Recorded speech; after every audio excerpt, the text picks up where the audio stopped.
हाय दोस्तों, मेरा नाम स्मिता है और आज मैं आपको एक ऐसी डरावनी कहानी सुनाने वाली हूँ जिससे आपकी रूह कांप जाएगी।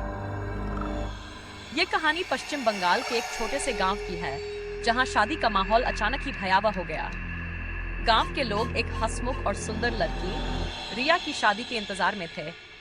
रिया की शादी पारंपरिक बंगाली तरीके से हो रही थी। लाल बनारसी साड़ी, माथे पर सिंदूर की लकीर और आंखों में नए जीवन के सपने।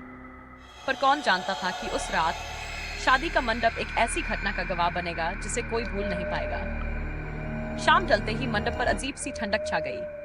पंडित मंत्र पढ़ते पढ़ते अचानक रुक गए और उनके चेहरे का रंग उड़ गया। उन्होंने धीमे स्वर में कहा, यहाँ कुछ ठीक नहीं है। और तभी रिया के शरीर ने एक अजीब हरकत की। उसकी आंखें सफेद हो गई और उसके मुंह से किसी अज्ञात भाषा के शब्द फूटने लगे। मंडप पर हर किसी के दिल की धड़कन तेज हो गई। क्या ये किसी पुराने अभिशाप का असर था या फिर ये किसी की आत्मा का बदला? अब आप सोच रहे होंगे कि ये क्या हो रहा है।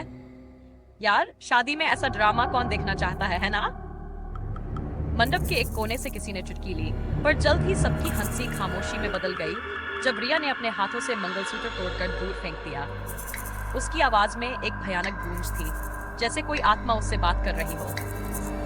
सस्पेंस और डर का माहौल घना हो चुका था। गांव के बूढ़े लोगों ने फुसफुसाकर बताया कि यह स्थान उस आत्मा की कर्मभूमि है जो शादी की रात मृत्युलोक में भटक रही थी। क्या सच में रिया पर भूत प्रेत का साया है या कोई मनोवैज्ञानिक समस्या?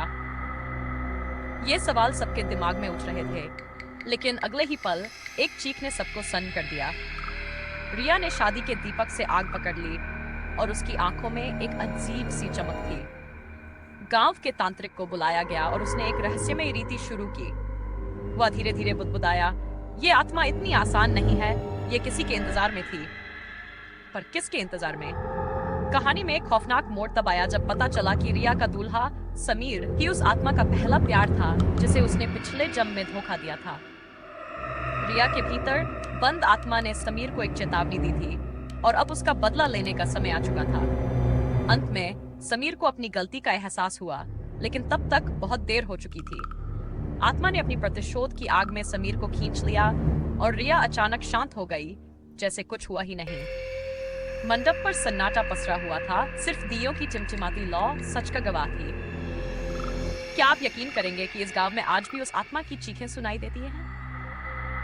दोस्तों, अगर ये कहानी ने आपके रोंगटे खड़े कर दिए हैं तो लाइक और कमेंट जरूर करें और सोचिए, क्या आप ऐसी शादी का हिस्सा बनना चाहेंगे?